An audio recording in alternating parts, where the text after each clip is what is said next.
It's starting. Hello, everyone.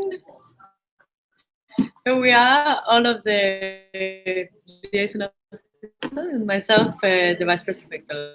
A team of officials here in Zagreb, and we're all together, so it's really cool. And now I'd like to welcome you to the webinar about the new policy process of IFMSA and the new documents as well.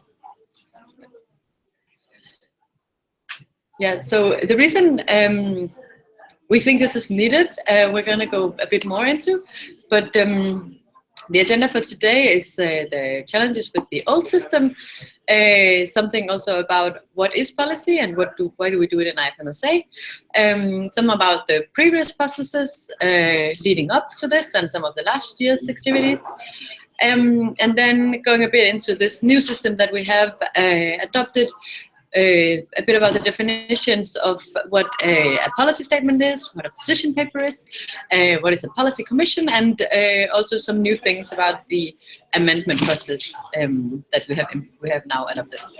And it was adopted in August meeting, and we will also talk a bit about the implementation phase, which we're now in. And what we're doing is really we're trying to make it as simple as possible, although we know that some of the changes are quite significant. So this is why we're sending you some emails and having this webinar, and we'll also take questions in the end. And we'll also talk a bit about the timeline leading up to the March meeting, and briefly go through some of the policies, all the policies that we will propose on behalf of the IFMSA TO, and then in the end, we will take questions. Yeah, next slide. And then Batul will take over from here. Hello everyone, I'm Batul, the Liaison Officer Student Organizations. So basically, IFMSA policy document is something that describes our position as a federation, and it goes aligned with our mission, vision, and it's bounded by our constitution and bylaws. Usually, these documents are used in external and internal meetings by the IFMSA team of officials. And we have a complete section for it in the bylaws, which is chapter 15. And we're going to talk about the structure of the policy the new structure of the policy documents in IFMSA. Usually, these policy documents focuses on issues and subjects that are related to our global focus, external focus areas, or emergent things that happen in global health worldwide, or policy documents that need to be updated, which has expired, and such topics. We're going to talk about the new system, which was adopted in August meeting 2016 in Mexico. And now Alex.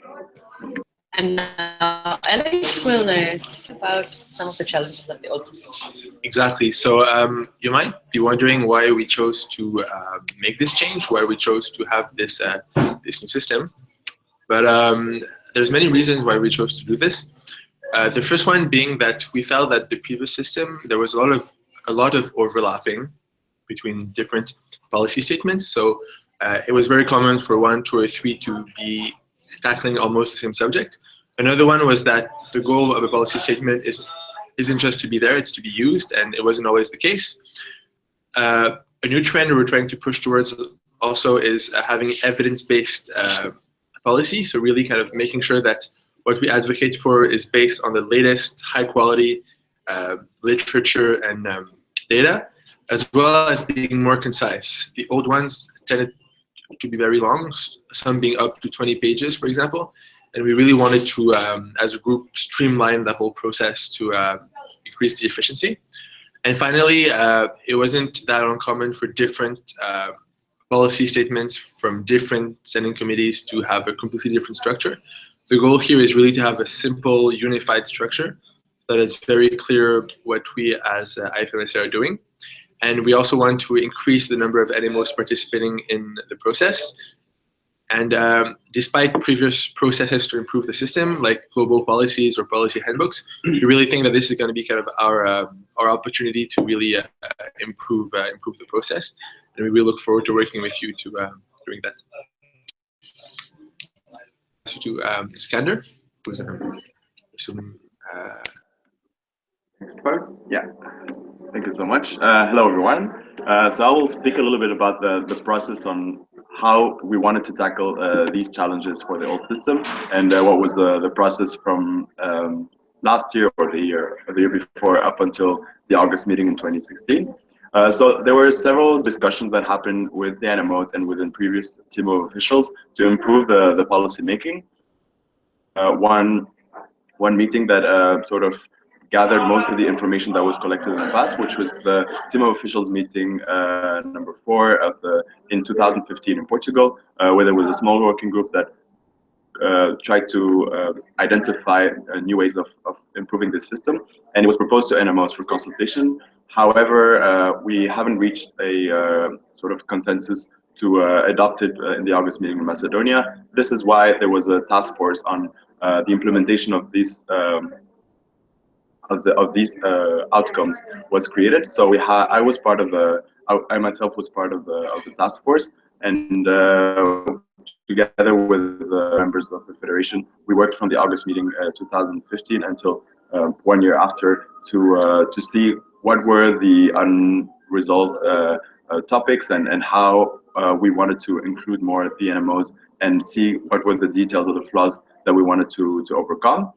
So we revised the previous system and with the proposed solution, and we tried to combine it together, having all the actors involved. And this is what has led to this new bylaw chapter that was adopted in Mexico in the August meeting 2016. And we sort of figured that this consensus, we found a consensus between all of us, and at the same time, we want to make sure right now that we want to implement it in the right way, but we still have some steps to go. And the next, I'll pass the floor to Michael to speak on the timeline. Oh, sorry, the new policy document. Michael, I'm the Liaison Officer for Human Rights and Peace Issues, and I will tell you something more about the structure of the new policy documents. So as you can see on the slide, during the August meeting, General Assembly in Mexico, our bylaws regarding the policy statements were changed. And what does it mean actually? So a new structure of the policy documents means that we divided the old policy document into 2 separate documents. So the first one is actually policy statement, as we understand it, and from now on, it will mean that it will be a short and concise document which highlights the IFMSA's position on a certain issue in a specific field. So it will only contain the introduction, IFMSA's position, and the call to action. So it will not quote any external facts, it will not contain discussion, bibliography, just those 3 things. And then we will have another document, the second one, which is called position paper. And in this document, we will describe broader IFMSA position in a detailed way. We will quote external sources, we will quote scientific data, and we'll have a discussion on the position there. So this will be the major difference for now. And then another new thing is the concept of a policy commission, which is of 3 people. 2 of them are NMO representatives. 1 of them is team of officials representative. And actually, what will be the role of the policy commission? So at first, to ensure the quality of the proposed policy statement, to make sure that it's evidence-based, scientifically based, and they will also collect the input from the NMOs, incorporate the input from the NMOs into the amended version of the policy statement, and they will also coordinate the discussion about this policy statement during the General Assembly. And you will get more information about how to enroll the policy commissions from my colleagues in the next part of the webinar. And I'm passing right now the word to Carles, who will tell you something more about timeline connected to policy statements. Hello, I'm Carlos, the Liaison Officer for Sexual and Reproductive Health Issues, including HIV and AIDS. And I'll be telling you a bit more about this timeline and the deadlines that need to be taken into account when submitting a new, these new policy documents. So first of all, we have the January 10th deadline, in which the draft policy statement and position paper, as well as the composition of the policy commission, have to be shared with NMOs through the server as part of the call for input for the draft. And it's important to note here as well that if your NMO is planning on actually submitting a policy, you need the commission well constituted before that date, so you can share it through the server. And then we have the February 1st deadline, which is probably the most important one, in which the final policy statement and position paper have to be submitted, and they have to be co-proposed by two NMOs from different regions or by the team of officials. And then these new amendments thingy that Michael was telling us about has like the February 19th deadline, in which you can actually amend the policy statement and the position paper that have been submitted without having like voting in General Assembly, but all the amendments shared after that deadline will have to be voted upon. Yeah, and just as a remark, if the January 10th or February 1st deadline is not met by the proposer, the policy document proposal will be deemed invalid. Just keep that in mind. And now I'll pass, I'll leave the stage to our wonderful. Thank you, Carlos. Yeah, so now we're just going to talk a bit more about the process during the March meeting itself and what is coming from our side. And basically the policy statement revision report that I shared, or we shared some time ago, is where you can see what we're going to do with the documents, the policy statements that are expiring, whether we're going to repropose them or whether we're not going to repropose them. And you can also see a brief explanation for why we've decided this. As well, you can see if there are some that we want to renew or update even though they're not expiring.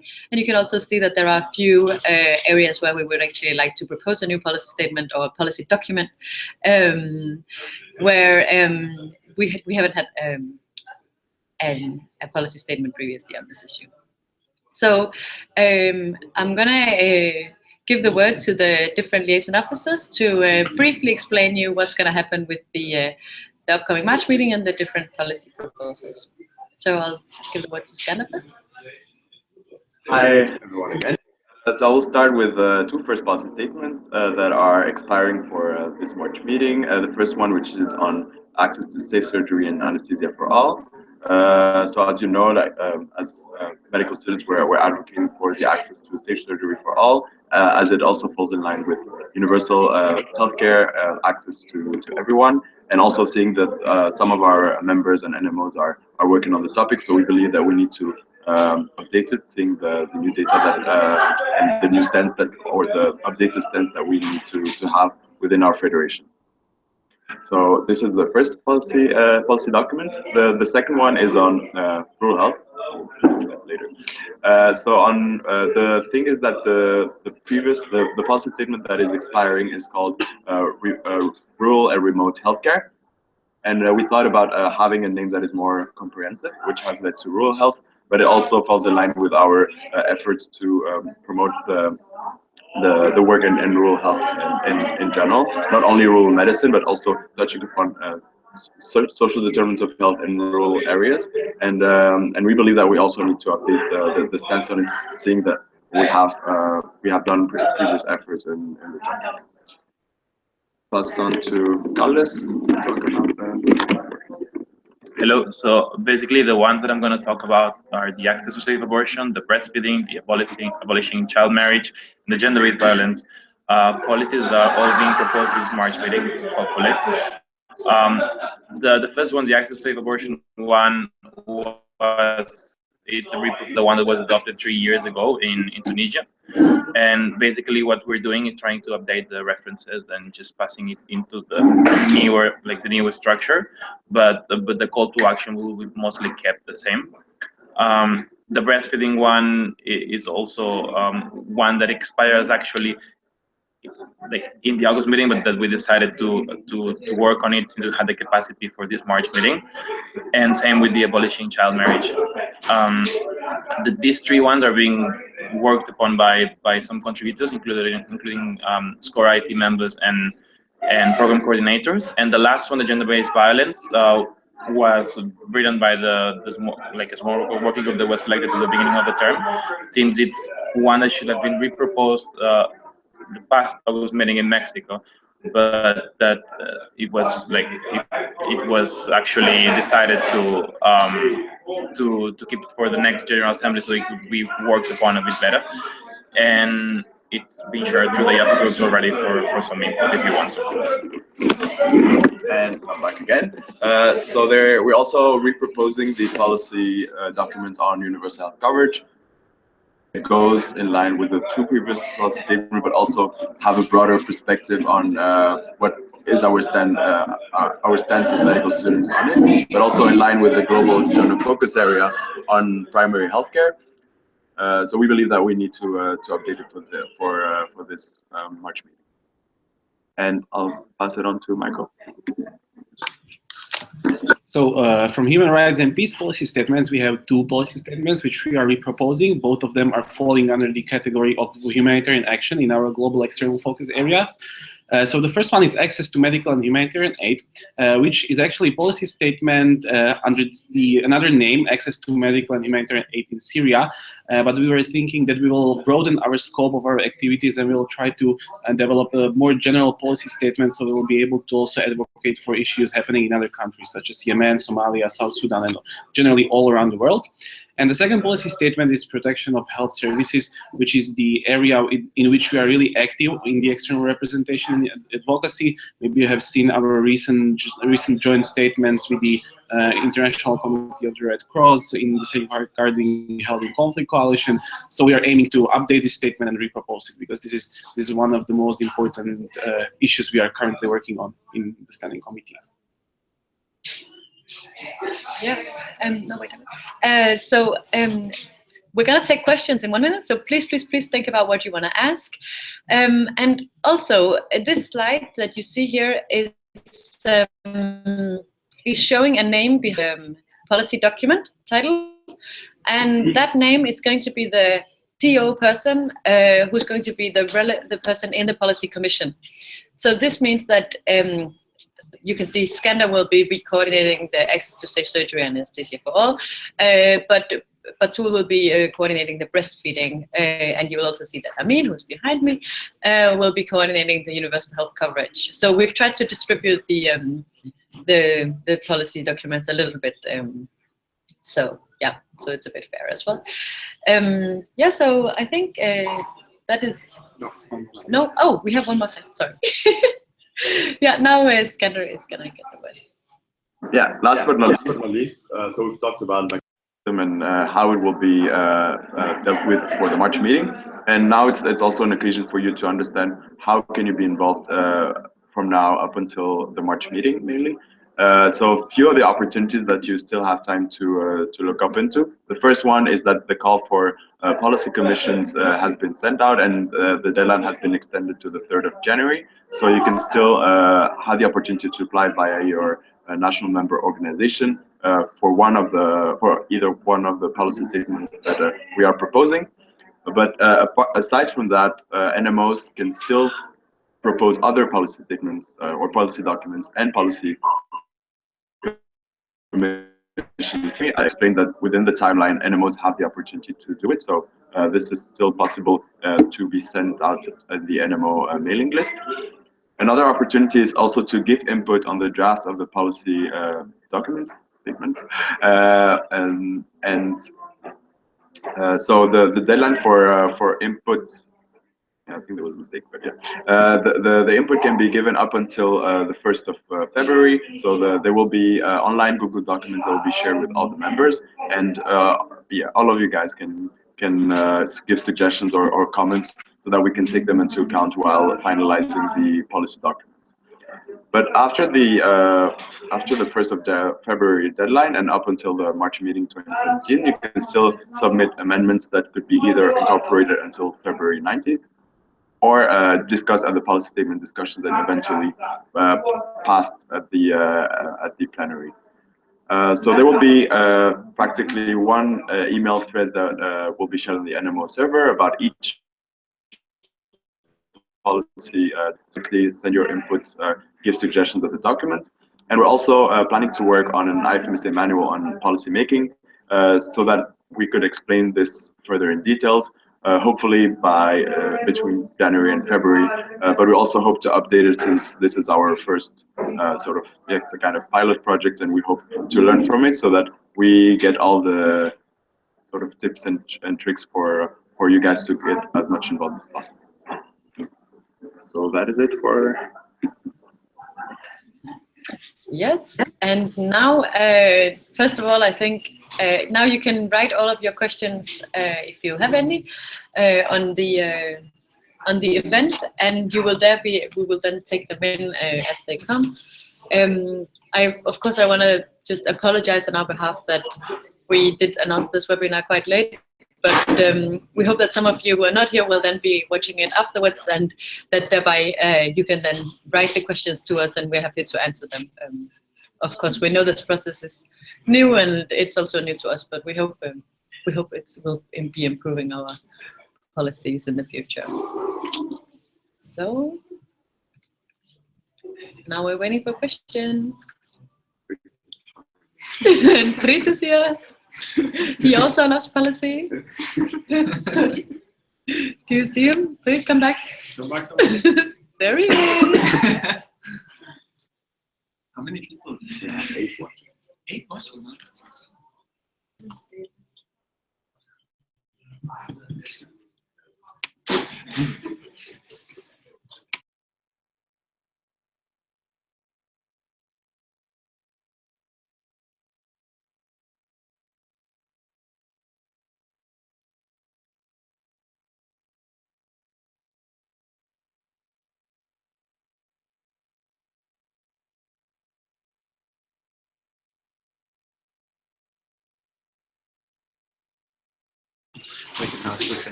Okay, so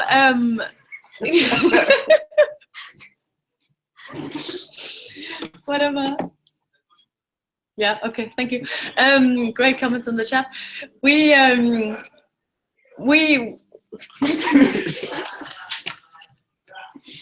Yeah, we just wanted to mention that it doesn't matter that you don't have any concrete questions. Oh, that's now. a question. Oh.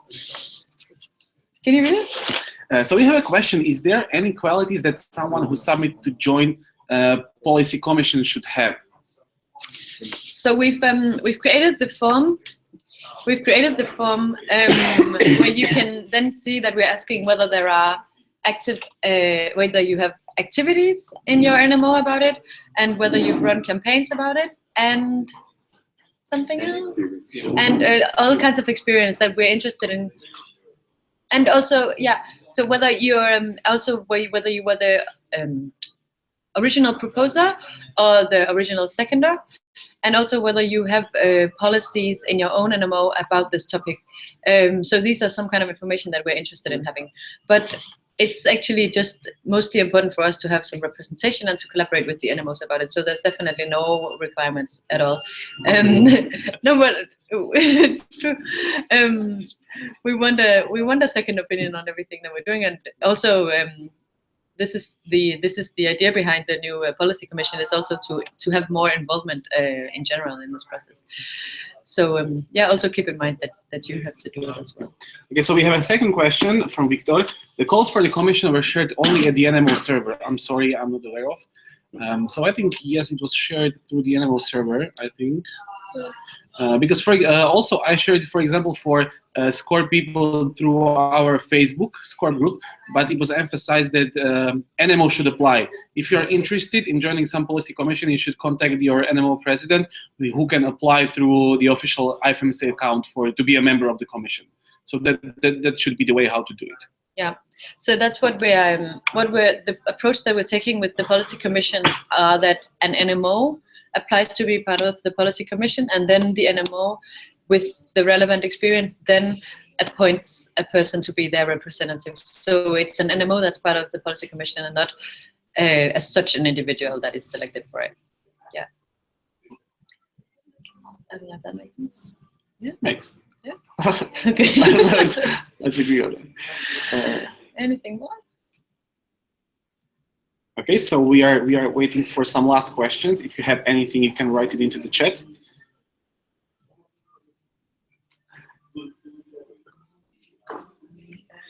And you can call us anytime.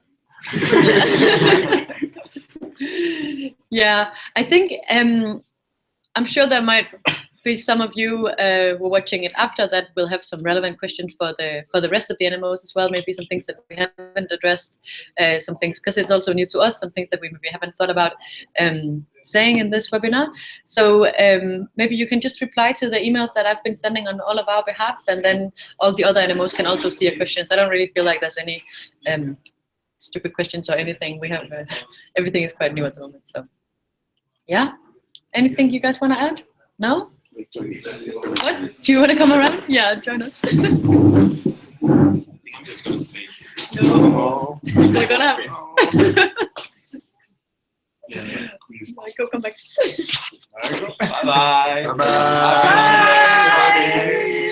Bye.